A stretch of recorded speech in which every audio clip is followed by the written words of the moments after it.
morning. I'm gonna wait for everybody to hop on to talk and discuss some things. I'm waiting my coffee to get done. Made another pot of coffee.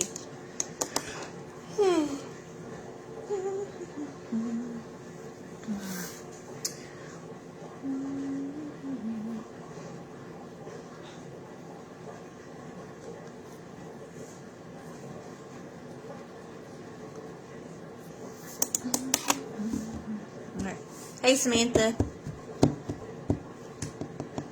Gonna wait for my coffee to get done over there. For some reason my internet connection hasn't been really good, so I can't really see who's on here or some of your comments. So I'm gonna wait for a couple more minutes and then we'll discuss some things. It's been a busy week, hasn't it? I've missed a lot. I hope you all have been productive.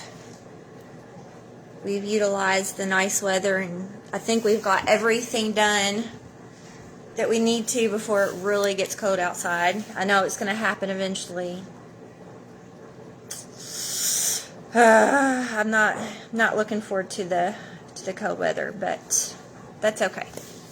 I always look forward to spring. I'll be right back.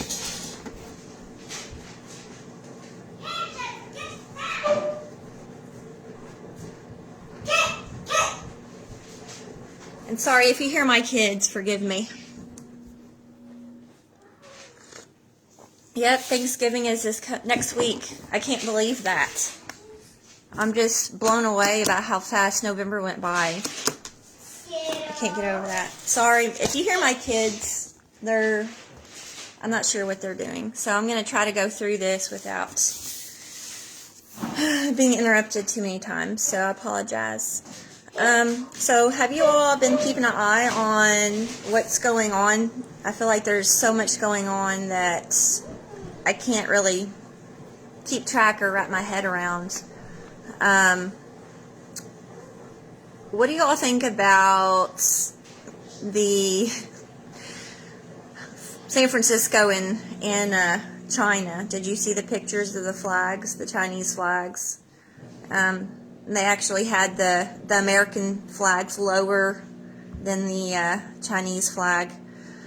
And just the amount of people who are completely okay with that. I think it shows a lot of where we're at right now in our country and who we're supporting, and the ones who are just in bed with a lot of unsavory people. Sorry, I'm getting notifications on my phone. What about the Bin Laden letters? Have you all seen that? The Bin Laden letters? Have you read it? Actually, part of them came out in this book. I know I've made several posts about this book. But there's actually a chapter on 9/11 called The New Pearl Harbor. And so if you haven't already got this book, I highly suggest that you get this book. It's an easy read, very thoroughly done, and it actually talks about the letters that Bin Laden left for Americans. And so I have a lot of thoughts and opinions on that. I know a lot of my friends know my stance on 9/11. And, you know, the people still think that our government wasn't involved in any shape or level. And we know that there were documents destroyed, politicians that lied, political cover-ups, and so on and so forth. I'm trying to read my notes because I wrote a lot down. There's just a lot today that I guess I completely missed this week. What about the New York governor? Did you hear what she said that she wanted to do? She wants to crack down on hate speech, which we all know means that if you have different opinions or if you have different views or what have you, that you're going to be censored. She said that you may even get a knock on your door regarding things that you post online. So that is in the state of New York, which I'm sure, I'm curious to see what some other Democratic states do. That have Democratic governors. I'm curious to see what Kentucky does on this too, or if they follow that line of thought. It's just something to keep your eyes on. We already know that we are being censored on Facebook, on Instagram, and things like that. Let's see. What about the J6 tapes? Have you watched the videos that were released?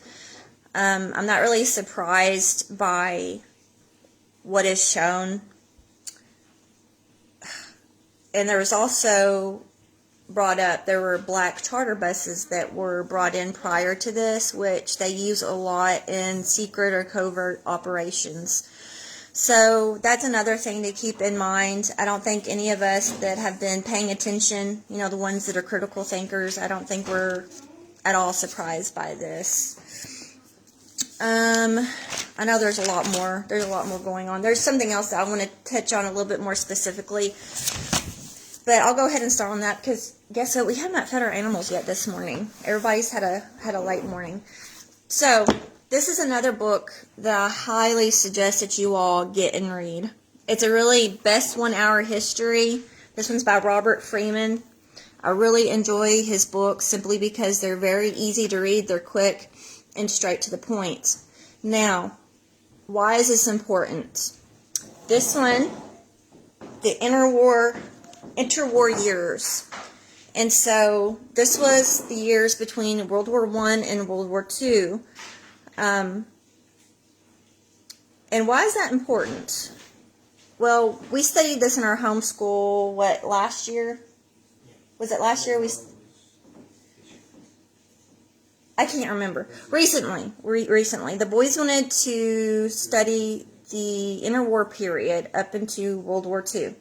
And so it's really interesting because you get online and there's not a whole lot of resources about this time period.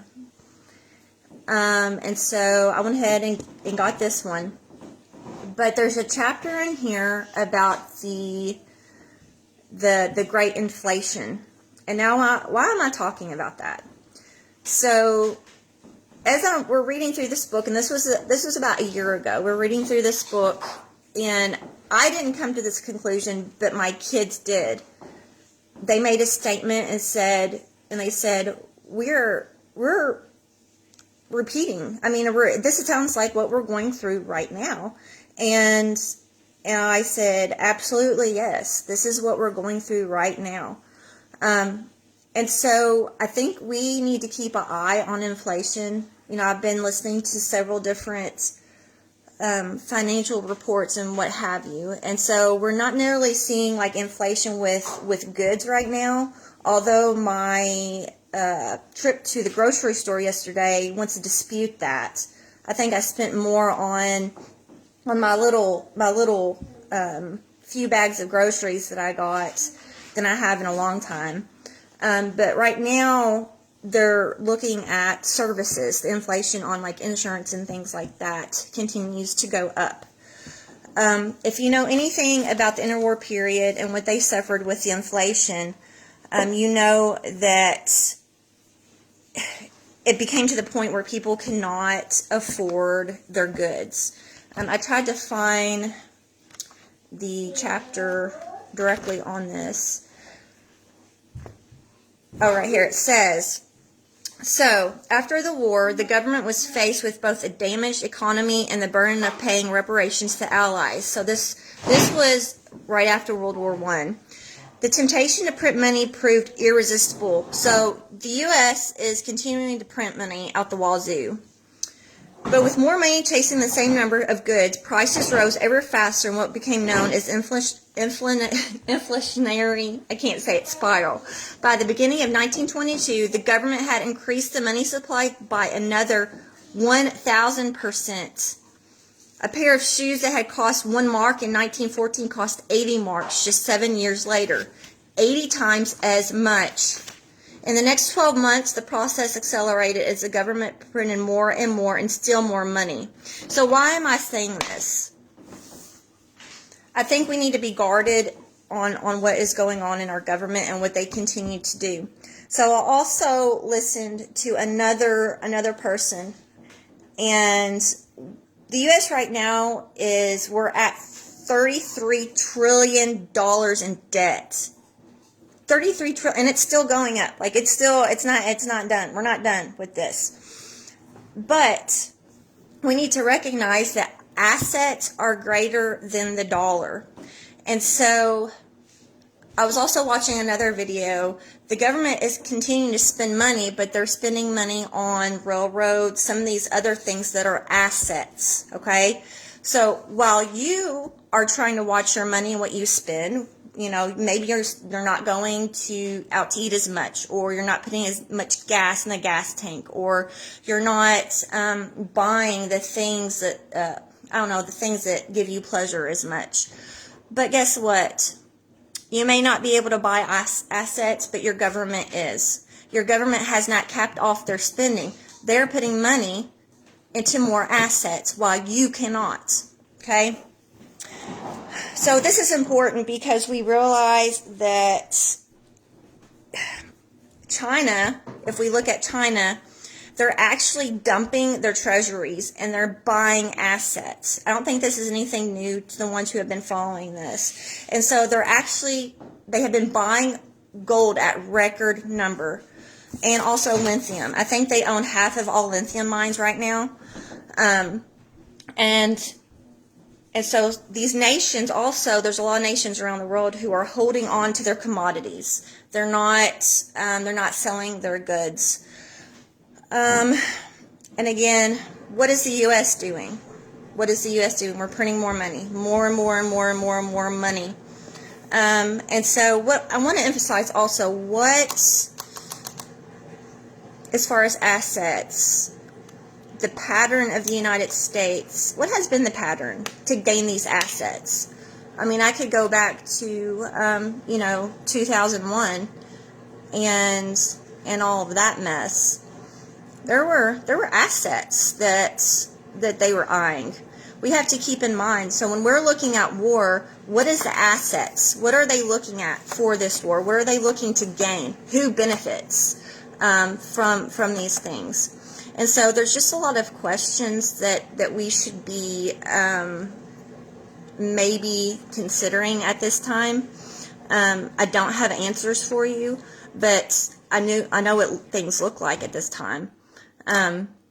So if you can, one person said, like, your pantry, that's an asset. It's never going to lose value. So if that means going to the grocery store and buying a few more canned goods or something that you can put back that will not go bad, you are buying and purchasing things, and your pantry will never lose value. It's always going to hold that value. So keep that in mind. It's not just you spending frivolously on extra groceries. It's you putting more things into something that's going to hold value continuously. Other things that you can do with your money. I know people are finicky about buying animals right now, but if you're being smart and you are, for instance, thinking about purchasing goats, my suggestion would be looking into a dual purpose breed. Like, I love my Nubians because, you know what, they're good for meat and they're good for milk. I can make soap out of their milk. I can have their milk in the freezer for other occasions or situations. And so I'm always looking to what is going to serve my purpose best. What can I invest in? Because at the end of the day, is that paper cash? Is that going to, like Vance says, can you eat it? Can you eat cash? Can you eat it? Does it benefit you?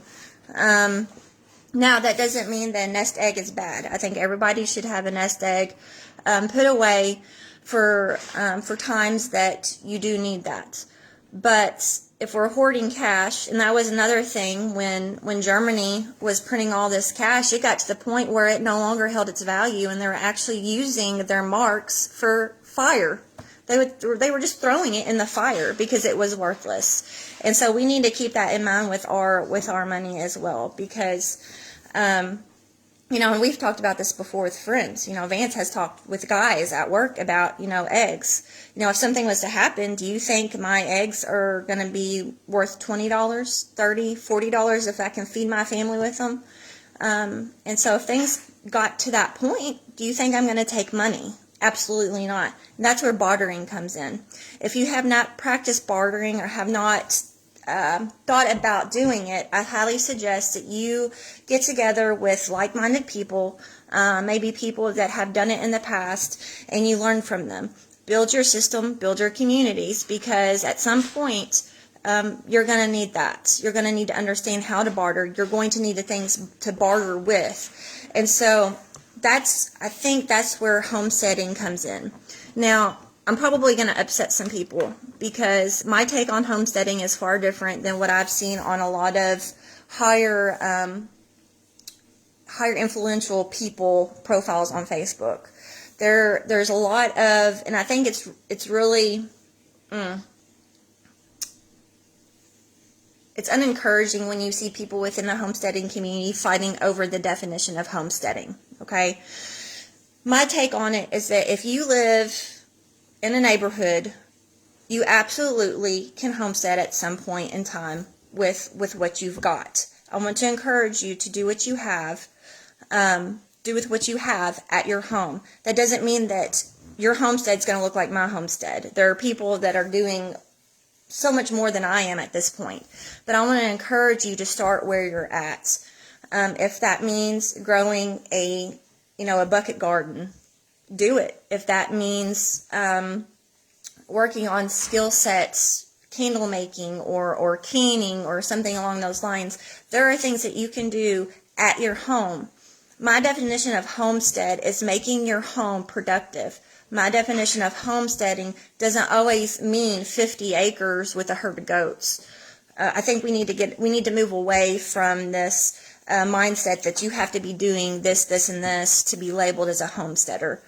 I don't think that way, and I think it really discourages people from looking into doing different skill sets because they think they have to have all these different things to do those. Am I where I want to be as far as what we're doing here on our property? No, but it's always a work in progress. I think it's going to continue to be a work in progress.